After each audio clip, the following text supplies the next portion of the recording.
കൂട്ടുകാരെ. Hi friends. അപ്പോൾ ഇന്ന് നമുക്ക് സ്പെഷ്യലായിട്ട് ചില്ലി ചിക്കനും ഒറട്ടിയുമായിരുന്നു രാത്രി കഴിക്കാൻ.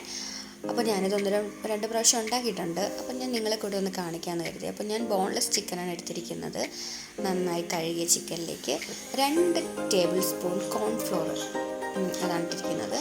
അത് കഴിഞ്ഞിട്ട് ഗ്രീൻ ചില്ലി സോസ്. നമുക്ക് വേണമെങ്കിൽ വീട്ടിൽ ചില്ലി സോസ് ഇല്ലാത്തവർക്ക് നമ്മുടെ മുളക് നന്നായിട്ടൊന്ന് ചതച്ചെടുക്കാവുന്നതാണ്. കുറച്ച് വെള്ളവും കൂടി ചേർത്തിട്ട് ചതച്ചെടുക്കാം. പിന്നെ ആവശ്യത്തിന് സോയാ സോസ്, കുറച്ച് ഉപ്പ് ചേർത്ത് നന്നായി ഒന്ന് മിക്സ് ചെയ്യുക. അപ്പം ഞാൻ മിക്സ് ചെയ്യുന്നതിന് മുന്നേ ആയിട്ട് കുറച്ച് പെപ്പർ ഇട്ടിട്ടുണ്ടായിരുന്നു. അപ്പോൾ ഞാനത് വീഡിയോ എടുക്കാൻ മറന്നുപോയി. അപ്പോൾ ഒരു അരമണിക്കൂർ അത് മാരിനേറ്റ് ചെയ്യാൻ വെച്ചിരിക്കുക. അത് കഴിഞ്ഞിട്ട് ഒരു ക്യാപ്സിക്കം, 2 സവാള, ഒരു 2-3 വെളുത്തുള്ളി, ഒരു ചെറിയ കഷ്ണം ഇഞ്ചി എടുക്കുക. അപ്പോൾ ഇതെല്ലാം നന്നായിട്ട് ഡൈസായിട്ടോ ക്യൂബായിട്ടോ നമ്മുടെ ഇഷ്ടാനുസരണം കട്ട് ചെയ്ത് വയ്ക്കുക. അത് കഴിഞ്ഞ് ഒരു പാനോ ചട്ടിയോ വെച്ചിട്ട് നന്നായി ചൂടായതിന് ശേഷം കുറച്ച് വെളിച്ചെണ്ണ ഒഴിക്കുക. അപ്പോൾ ഞാൻ വേറെ ഓയിലൊന്നും എടുക്കുന്നില്ല. ടേസ്റ്റ് വ്യത്യാസം വരുമെന്ന് കരുതിയിട്ട് നല്ല ആട്ടിയ തേങ്ങ എണ്ണയാണ് എടുത്തിരിക്കുന്നത്. അതിലിട്ട് നമ്മൾ അരമണിക്കൂറിന് ശേഷം മാരിനേറ്റ് ചെയ്ത് വെച്ചിരുന്ന ആ ചിക്കൻ അത് നന്നായിട്ടൊന്ന് ഫ്രൈ ചെയ്യാൻ വയ്ക്കുക. അപ്പോൾ നല്ല രീതിയിലൊന്നും ഫ്രൈ ആവണ്ട, 2 സൈഡും ഒരു ചെറിയ രീതിയിലൊന്ന് ഫ്രൈ ആയാൽ മതി. അപ്പോൾ ഇത് കോൺഫ്ലോറും കൂടെ ചേർത്ത് നമ്മൾ മാരിനേറ്റ് ചെയ്യാൻ വെക്കുന്നത് കൊണ്ട് ചെറുതായിട്ടതൊന്ന് ഒട്ടിപ്പിടിക്കും. അത് സാരമില്ല.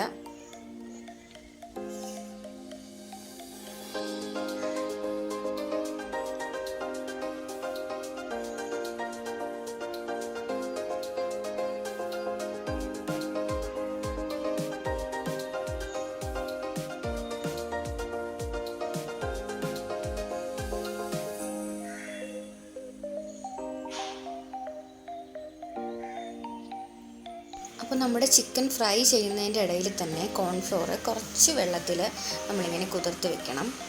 അത് പിന്നീട് നമ്മൾ ചില്ലി ചിക്കൻ ഉണ്ടാക്കുമ്പോൾ അതിലോട്ട് വീഴ്ത്തുന്നതിന് വേണ്ടിയാണ്.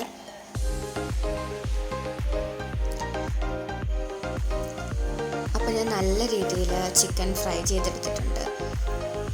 2 സൈഡും ഇതുപോലെ നല്ല രീതിയിൽ ഫ്രൈ ചെയ്തെടുക്കുക. നമുക്ക് വേറൊന്നും ഇതിന് ആവശ്യമില്ല. കോൺഫ്ലോറും ചില്ലി സോസും ടൊമാറ്റോ സോസും സോയാ സോസും മാത്രം മതി. നമ്മുടെ വീടുകളിലുണ്ടെങ്കിൽ നമുക്ക് ഉണ്ടാക്കാം. ഇപ്പോൾ സാധാരണ വീടുകളിലൊന്നും കാണാറില്ല, എന്നാലും നമ്മുടെ ചിലരൊക്കെ വാങ്ങിച്ച് വയ്ക്കാറുണ്ട്.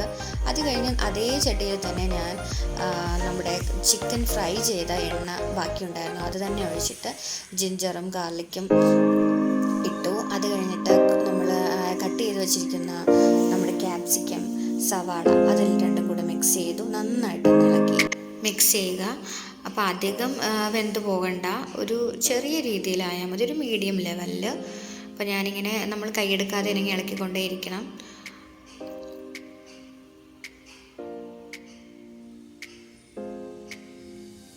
അപ്പോൾ ഇതിൻ്റെ കൂട്ടത്തിൽ തന്നെ നമ്മൾ ആവശ്യത്തിന് ഉപ്പിട്ടാൽ മതി. കാരണം നമ്മൾ ഓൾറെഡി ചിക്കൻ ഫ്രൈ ചെയ്തപ്പോഴത്തേക്കും ഉപ്പ് അതിലിട്ടിട്ടുണ്ടായിരുന്നു. അപ്പോൾ കൂടിപ്പോയാൽ നമുക്കത് മാനേജ് ചെയ്യാൻ പാടായിരിക്കും. ഒരു പക്ഷേ കൂടിപ്പോകുന്നെങ്കിൽ കുറച്ച് ഷുഗർ ചേർത്ത് കൊടുത്താൽ നമുക്കത് മാനേജ് ചെയ്യാൻ പറ്റും. അപ്പോൾ അത് കഴിഞ്ഞിട്ട് ഞാൻ ചേർത്ത് കൊടുത്തത് ഗ്രീൻ ചില്ലി സോസാണ്. പിന്നെ കുറച്ച് സോയാ സോസാണ് ചേർത്ത് കൊടുത്തത്. അത് കഴിഞ്ഞ് നമ്മൾ ആവശ്യത്തിന് വെള്ളം, ഗ്രേവി കൂടുതൽ വേണമെങ്കിൽ കുറച്ച് വെള്ളം അധികം ചേർക്കാം. ഇപ്പോൾ നമുക്ക് കുറച്ച് ഗ്രേവി കൂടുതൽ വേണം, അതുകൊണ്ട് ഞാൻ കുറച്ചുകൂടി അധികം വെള്ളം ആഡ് ചെയ്ത് കൊടുക്കുകയാണ്. ഗ്രേവി കുറച്ച് മതി എന്നുള്ളവർക്ക് കുറച്ച് വെള്ളം ചേർത്താൽ മതി.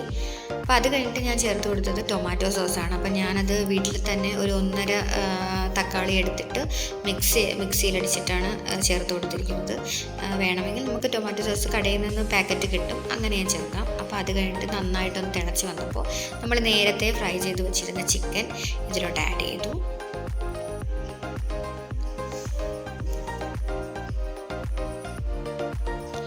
അത് കഴിഞ്ഞിട്ട് ഗ്രേവി ഒന്ന് വറ്റി വന്നപ്പോഴത്തേക്ക് ഞാൻ കുറച്ച് പെപ്പറും കൂടെ ആഡ് ചെയ്തു. അപ്പോൾ ഏകദേശം നമ്മുടെ കറി ഇവിടെ റെഡി ആയിട്ടുണ്ട്. അപ്പോൾ ഗ്രേവി വറ്റി വരുമ്പോഴത്തേക്ക് നമ്മൾ നേരത്തെ തയ്യാറാക്കി വെച്ചിരുന്ന നമ്മുടെ കോൺഫ്ലോർ വാട്ടർ ഇതിലോട്ട് ആഡ് ചെയ്യണം. അപ്പോൾ ലാസ്റ്റ് ഫൈനൽ സ്റ്റേജായിട്ട് നമ്മൾ ചെയ്യുന്നതെന്ന് വെച്ചാൽ നമ്മുടെ മല്ലിയില ഗാർണിഷ് ചെയ്ത് കൊടുത്തു. അപ്പോൾ നമുക്ക് വേണമെങ്കിൽ സ്പ്രിംഗ് ഓണിയൻ ചെയ്യാം. അപ്പോൾ എനിക്ക് സ്പ്രിംഗ് ഓണിയൻ അത്ര ഇഷ്ടമല്ല, അതുകൊണ്ടാണ് ഞാൻ ഗാർണിഷ് ചെയ്യാനായിട്ട് മല്ലിയില ചേർത്ത് കൊടുത്തത്. അപ്പോൾ നമ്മുടെ ടേസ്റ്റി ആയിട്ടുള്ള ചില്ലി ചിക്കൻ ഇവിടെ റെഡിയാണ്. നമുക്ക് ഏതിൻ്റെ കൂടെ വേണമെങ്കിലും ഇത് പോകും, അത്രയ്ക്ക് ടേസ്റ്റാണ്. എല്ലാവരും ഒന്ന് ട്രൈ ചെയ്ത് നോക്കണം. അപ്പോൾ നമ്മൾ ഇതിൻ്റെ കൂടെ കഴിക്കാനായിട്ട് ഒറട്ടിയാണ് ഉണ്ടാക്കിയത്, ചേട്ടനാണ് ഉണ്ടാക്കിയത്. അപ്പോൾ നമ്മൾ ഒരു 1.5 കപ്പ് അരിമാവിൽ 2 കപ്പ് വെള്ളമാണ് ഉപയോഗിക്കേണ്ടത്. അപ്പോൾ നന്നായിട്ട് വെള്ളം വെട്ടിത്തിളച്ച് ഉപ്പൊക്കെ ഇട്ട് വെട്ടിത്തിളച്ച വെള്ളമാണ് ഇതിലോട്ട് ചേർത്തിട്ട് മിക്സ് ചെയ്യേണ്ടത്. അപ്പോൾ കുറച്ച് നെയ്യും കൂടെ ചേർത്ത് നല്ല ടേസ്റ്റ് ആയിരിക്കും. അപ്പോൾ ഇതുപോലെ വെട്ടിത്തിളച്ചതിന് ശേഷം പയ്യെ വീഴ്ത്തി മിക്സ് ചെയ്യണം.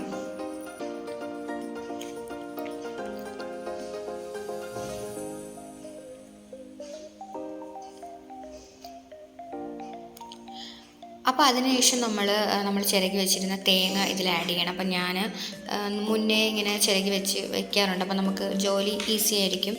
അപ്പോൾ ഇതുപോലെ നന്നായിട്ട് കൈകൊണ്ട് മിക്സ് ചെയ്തെടുക്കണം. അപ്പോൾ നമ്മുടെ ഒറട്ടി പരത്തി എടുക്കുന്നതിനായിട്ട് ഡബിൾ സൈഡുള്ള ഒരു കവർ എടുക്കുക. അപ്പോൾ അതിനകത്ത് നമ്മൾ കുറച്ച് എണ്ണ തടവിയിട്ട് കൈ വെച്ച് പരത്തി എടുക്കുന്നത് നന്നായിട്ട് നല്ല റൗണ്ടിന് വരും.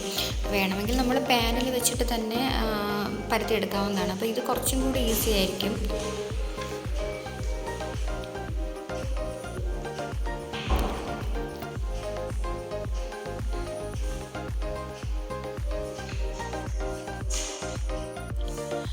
അപ്പോൾ ഇത് കുറച്ച് ഹാർഡായിരിക്കും, ഭയങ്കര ഹാർഡെന്നല്ല, പക്ഷെ നല്ല ടേസ്റ്റിയാണ്. ഇത്രയും വലുപ്പത്തിനാണ് നമ്മൾ റൗണ്ടാക്കി എടുത്തത്. കുറച്ച് പെട്ടെന്ന് വേകില്ല, കാരണം കുറച്ച് തിക്നെസ് കൂട്ടിയാണ് നമ്മൾ പരത്തിയെടുത്തത്. അപ്പോൾ ഉണ്ടാക്കുമ്പോഴത്തേക്കും തിരിച്ചും മറിച്ചുമൊക്കെ ഇടുമ്പോഴത്തേക്കും നമ്മൾ തേങ്ങയുടെയൊക്കെ നല്ല നെയ്യിൻ്റെയൊക്കെ മണം വരും. അപ്പോൾ 2 സൈഡും ചെറിയൊരു ബ്രൗൺ ഷെയ്ഡാകുമ്പോൾ നമുക്ക് പാത്രത്തിലോട്ട് മാറ്റാം. അപ്പോൾ നമ്മുടെ ടേസ്റ്റി ആയിട്ടുള്ള ചില്ലി ചിക്കനും ഒറട്ടിയും ഇവിടെ റെഡിയാണ്. നല്ല ടേസ്റ്റാണ്. എല്ലാവരും ഒന്ന് ട്രൈ ചെയ്ത് നോക്കണേ. Thank you.